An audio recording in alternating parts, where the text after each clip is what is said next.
अधिक मासाच्या पहिल्या अध्यायामध्ये सांगितलेले एक रहस्य तुमचं भविष्य बदलू शकतं। एकदा ऋषीमुनींनी भगवान श्री विष्णूंना प्रश्न केला की अधिक महिना इतका पवित्र का मानला जातो।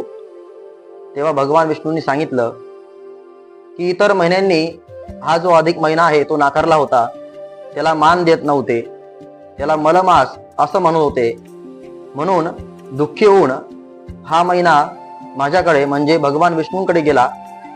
तेव्हा भगवान विष्णूंनी त्याला आपले नाव दिले, ते म्हणजे पुरुषोत्तम मास, आणि आशीर्वादही दिला की जो भक्त या महिन्यामध्ये जप तप दान धर्म पूजा करेल त्याचे सर्व पापे नष्ट होतील आणि त्याच्या घरामध्ये सुख समृद्धी नांदेल। म्हणून या अधिक मासामध्ये नामस्मरण करा, दान धर्म करा, भगवान विष्णूंची पूजा करा, कथा ऐका आणि इतरांनाही सांगा।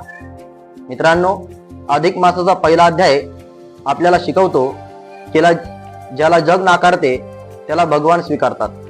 म्हणून या महिन्यामध्ये भक्ती करा आणि श्रीहरींचा आशीर्वाद प्राप्त करा। जय श्रीराम।